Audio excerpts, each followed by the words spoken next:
Hello friends, welcome to our channel.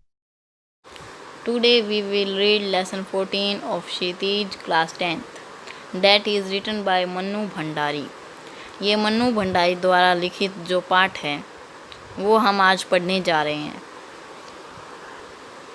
जिसका शीर्षक है एक कहानी यह भी। जन्मी तो मध्य प्रदेश के भानपुरा गांव में थी, लेकिन मेरी यादों का सिलसिला शुरू होता है अजमेर की ब्रह्मापुरी मोहल्ले के उस 2 मंजिला मकान से, जिसकी ऊपरी मंजिल में पिताजी का साम्राज्य था, जहां वे निहायत अव्यवस्थित ढंग से फैली बिखरी पुस्तकों, पत्रिकाओं और अखबारों के बीच या तो कुछ पढ़ते रहते थे या फिर डिक्टेशन देते रहते थे।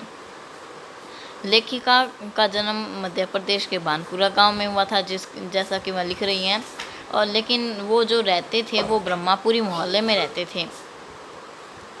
इसमें उन्होंने बताया है कि उनका 2 मंजिला मकान था ब्रह्मापुरी मोहल्ले में, जिसकी ऊपरी मंजिल पे उनका पिताजी का साम्राज्य, मतलब ऊपरी मंजिल पे पिताजी रहते थे उनके, जो वहाँ पर डिक्टेशन देते या फिर पुस्तकों, पत्रिकाओं के या अखबारों के बीच कुछ पढ़ते रहते थे। नीचे हम सब भाई बहनों के साथ रहती थी। हमारी बेपढ़ी लिखी व्यक्तित्वहीन माँ सवेरे से शाम तक हम सबकी इच्छाओं और पिताजी की आज्ञाओं का पालन करने के लिए सदैव तत्पर। यानी कि उन्होंने अपनी माँ को यहाँ पर बताया कि उनकी माँ जो पढ़ी लिखी नहीं थी, यानी कि वो बस सुबह से लेकर शाम तक उन सभी जो भाई बहन थे उनके, लेखिका के, उनके पिता थे, उनकी आज्ञाओं का पालन करती थी, और जो भाई बहन थे लेखिका के, उन सभी की इच्छाएं पूरी करती रहती थी। अजमेर से पहले पिताजी इंदौर में थे, जहाँ उनकी बड़ी प्रतिष्ठा थी, सम्मान था, नाम था। कांग्रेस के साथ साथ वे समाज सुधार के कामों से भी जुड़े हुए थे। यानी कि इसके अंदर कहा है लेखिका ने कि जो अजमेर में अभी वो रहते हैं, उनसे पहले उनके पिताजी इंदौर में रहते थे, जहाँ पर उनकी बड़ी प्रतिष्ठा थी, यानी कि उनका बहुत मान सम्मान था, और वो कांग्रेस से जुड़े हुए थे, और कांग्रेस के साथ साथ वो समाज सुधार के कामों में भी अपना योगदान देते रहते थे। शिक्षा के वे केवल उपदेश ही नहीं देते थे, बल्कि उन दिनों 8-8, 10-10 विद्यार्थियों को अपने घर पर रख कर पढ़ाया है, जिनमें से कई तो बाद में ऊंचे ऊंचे ओहदों पर पहुँचे। ये उनकी खुशहाली के दिन थे, और उन दिनों उनकी दरियादरी के चर्चे भी कम नहीं थे। एक और वे बेहद कोमल और संवेदनशील व्यक्ति थे, तो दूसरी ओर बेहद क्रोधी और अहंवादी। पर यह सब तो मैंने केवल सुना, देखा तब इन गुणों के भग्नावशेषों को ढोते पिता थे। एक बहुत बड़े आर्थिक झटके के कारण वे इंदौर से अजमेर आ गए। इसके अंदर लेखिका ने बताया कि वो क्यों आखिर इंदौर से अजमेर आ गए, जिसका उत्तर होगा कि वो उन्हें आर्थिक परेशानी के कारण इंदौर से अजमेर आना पड़ा, जहां उन्होंने अपने अकेले के बलबूते और हौसले से अंग्रेजी हिंदी शब्दकोश, जिसे विषय के अधूरे काम को आगे बढ़ाना शुरू किया, जो अपनी तरह का पहला अकेला शब्दकोश था।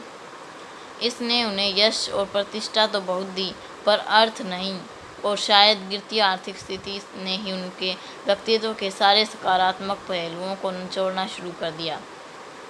सिकुड़ती आर्थिक स्थिति के कारण और अधिक विस्फारित उनका अहं उन्हें इस बात तक की अनुमति नहीं देता था कि वे कम से कम अपने बच्चों को तो अपनी आर्थिक व्यवस्थाओं का भागीदार बनाएं। नवाबी आदतें, अधूरी महत्वाकांक्षाएं, हमेशा शीर्ष पर रहने की बाद हाशिए पर सिरकते चले जाने की यातना, क्रोध बनकर हमेशा माँ को कंपाती थरथराती रहती थी।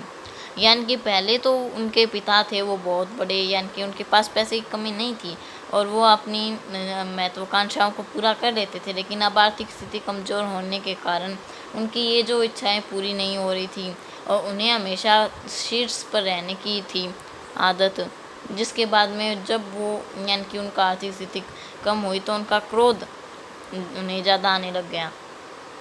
अपनों के हाथों विश्वासघात की जाने कैसी गहरी चोटें होंगी वे, जिन्हें आंख मूंद कर सबका विश्वास करने वाले पिता को बाद के दिनों में इतना शक्की बना दिया था कि जब जब हम लोग भी उसकी चपेट में आते ही रहते थे। यानी कि उनको जो धोखे मिले थे अपनों से, उनके कारण वो शक्की बन गए। और जब जब यानी कि कई बार तो उन पर भी शक करने लग जाते थे वो अपने बच्चों पर। यह पितृगाथा मैं इसलिए नहीं गा रही कि मुझे उनका गौरवगान करना है, बल्कि मैं तो यह देखना चाहती हूँ कि उनके व्यक्तित्व की कौन सी खूबी और खामियाँ मेरे व्यक्तित्व के ताने बाने में गुंथी हुई है, या कि अनजाने अनचाहे किए उनके व्यवहार ने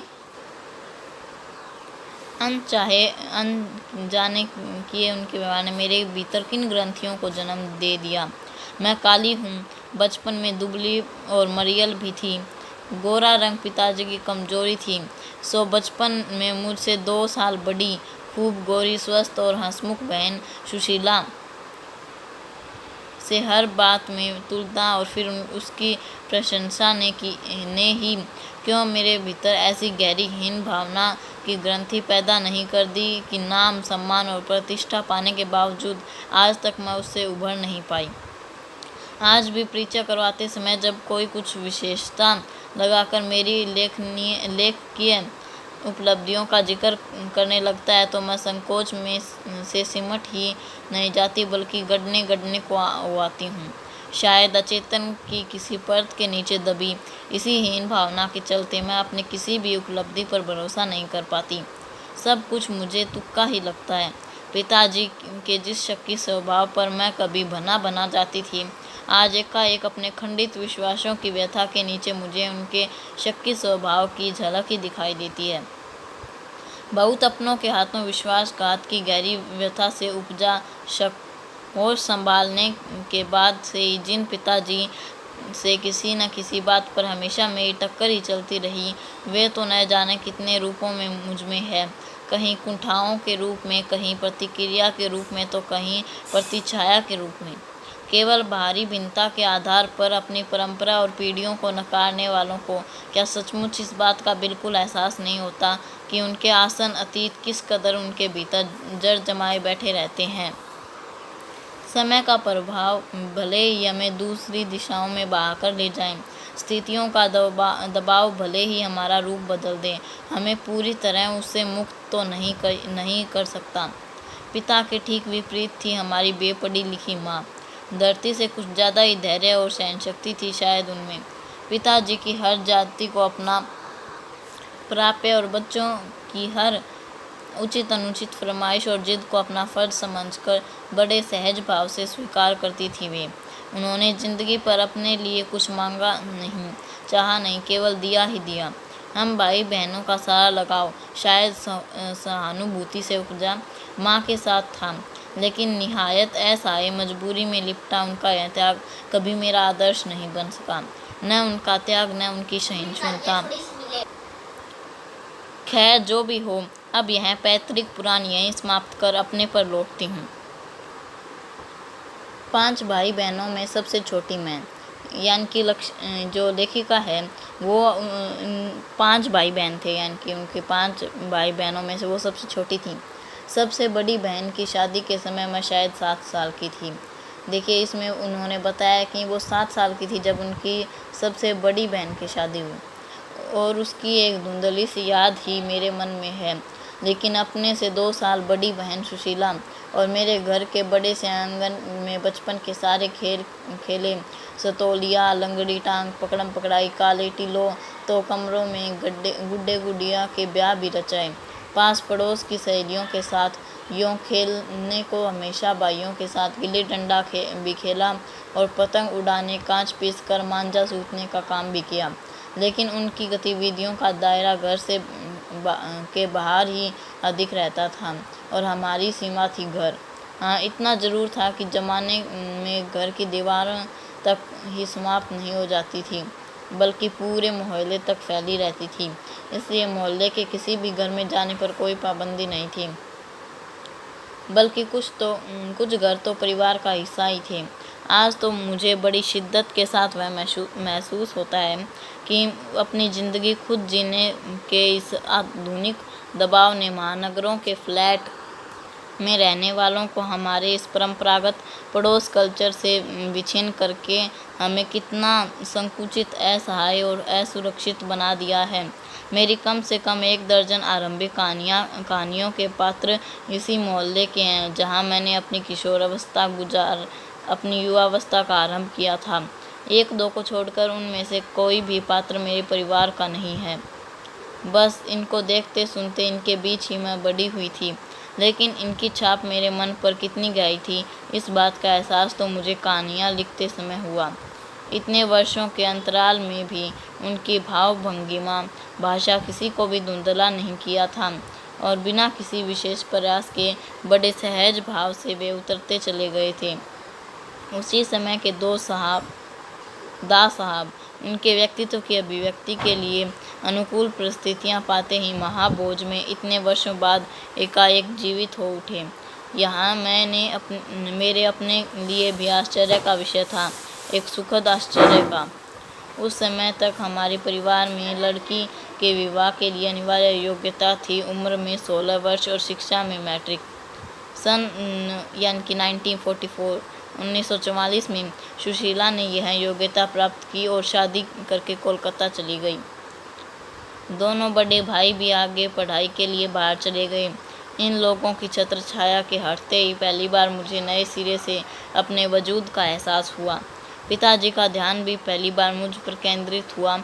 लड़कियों को जिस उम्र में स्कूली शिक्षा के साथ साथ सुघड़ गृहिणी और कुशल पाक शास्त्री बनाने के नुस्खे जुटाए जाते थे, पिताजी का आग्रह रहता था कि मैं रसोई से तो दूर ही रहूं। रसोई को वे भटियार खाना कहते थे और उनके हिसाब से वहाँ रहना अपनी क्षमता और प्रतिभा को भट्टी में झोंकना था। घर में आए दिन विभिन्न राजनीतिक पार्टियों के जमवाड़े होते थे और जमकर बहस करना पिताजी का प्रिय शगल था। चाय पानी या नाश्ता देने जाती तो पिताजी मुझे भी वहीं बैठने को कहते। वे चाहते थे कि मैं भी वहीं बैठूं, सुनूं और जानूं कि देश में चारों ओर क्या कुछ हो रहा है। देश में हो भी तो कितना कुछ हो रहा था। सन 1942 के आंदोलन के बाद से तो सारा देश जैसे खोल रहा था, लेकिन विभिन्न राजनीतिक पार्टियों की नीतियां, उनके आपसी विरोध तथा मतभेदों की तो मुझे दूर दूर तक कोई समझ नहीं थी। हाँ, क्रांतिकारियों और देशभक्त शहीदों के रोमानी आकर्षण, उनकी कुर्बानियों से जरूर मन आक्रांत रहता था। 10वीं कक्षा तक आलम यह था कि बिना किसी खास समझ के घर में होने वाली बहसें सुनती और बिना चुनाव किए, बिना लेखक की अहमियत से परिचित हुए किताबें पढ़ती थी। लेकिन सन 1945 में जैसे ही 10वीं पास करके, लेखिका ने सन 1945 में 10वीं पास कर ली थी और मैं फर्स्ट ईयर में आई। हिंदी की प्राध्यापिका शीला अग्रवाल से परिचय हुआ। इसके अंदर हमारे क्वेश्चन बनता है कि लेखिका की हिंदी की प्राध्यापिका कौन थी, जिसका नाम था Sheela Agarwal. Savitri girls high school, जहां मैंने कखरा सीखा, 1 साल पहले ही कॉलेज बना था, वे इसी साल नियुक्त हुई थी। उन्होंने बाकायदा साहित्य की दुनिया में प्रवेश कराया। मात्र पढ़ने को चुनाव करके पढ़ने में बदला। खुद चुन कर किताबें दी, पढ़ी हुई किताबों पर बहस की तो 2 साल बीतते न बीतते साहित्य की दुनिया शरत प्रेमचंद्र से बढ़कर ज्ञानेंद्र, अज्ञेय, यशपाल, भगवती चरण वर्मा तक फैल गई और फिर तो फैलती ही चली गई। उस समय ज्ञानेंद्र जी के छोटे छोटे सरल सहज वाक्यों वाली शैली ने बहुत आकृष्ट किया था। सुनीता उपन्यास बहुत अच्छा लगा था। अज्ञेय जी का उपन्यास शेखर एक जीवनी पढ़ा जरूर, पर उस समय वह मेरी समझ के सीमित दायरे में समा नहीं पाया। कुछ सालों बाद नदी के द्वीप पढ़ा तो उसने मन को इस कदर बांधा कि उसी झोंक में शेखर को फिर से पड़ गई, इस बार कुछ समझ के साथ। यह शायद मूल्यों के मंथन का युग था। पाप पुण्य, नैतिक अनैतिक, सही गलत की बनी बनाई धारणाओं के आगे प्रश्न चिन्ह ही नहीं लग रहे थे, उन्हें ध्वस्त भी किया जा रहा था। इस संदर्भ में ज्ञानेंद्र का त्याग पत्र, भगवती बाबू का चित्र लेखा पढ़ा और शीला अग्रवाल के साथ लंबी लंबी बहसें करते हुए उस उम्र में जितना समझ सकती थी समझा। यानी कि अगर हमारे क्वेश्चन आ जाता है पेपर के अंदर कि लेखिका को साहित्य की समझ किसने दी? साहित्य की समझ देने में उन सबसे बड़ा योगदान शीला अग्रवाल का था, जो उनकी हिंदी की प्राध्यापिका थी। और लेखिका ने 1945 में 10वीं पास कर ली थी और वो सावित्री गर्ल्स हाई स्कूल में पढ़ी। उन्होंने अपना फर्स्ट ईयर और लगभग आगे के जो पढ़ाई थी 10वीं के बाद की, उन्होंने सावित्री गर्ल्स हाई स्कूल में की। और उन्होंने अलग अलग जो उनकी टीचर थी शीला अग्रवाल, उन्होंने उन्हें अलग अलग किताबें खुद चुन चुन कर ला कर दी ताकि वो अच्छे से उन्हें समझ सकें। और उन्होंने प्रेमचंद के बाद ज्ञानेंद्र अज्ञे, यशपाल, भगवती चरण वर्मा आदि की किताबों को भी पढ़ा। और सुनीता उपन्यास उनको बहुत अच्छा लगा। शेखर एक जीवनी, यह उन्होंने 2 बार पढ़ी। और इसके बाद उन्होंने नदी के द्वीप को भी काफ़ी अच्छा लगा था उनको। तो इस वीडियो में हम सिर्फ इतना ही पढ़ेंगे। इस वीडियो के आगे एक और वीडियो आएगी जिसे आप ज़रूर देखिएगा, जिसके अंदर इस आगे के लेसन को कवर किया जाएगा। Thanks for watching. Like, share and subscribe.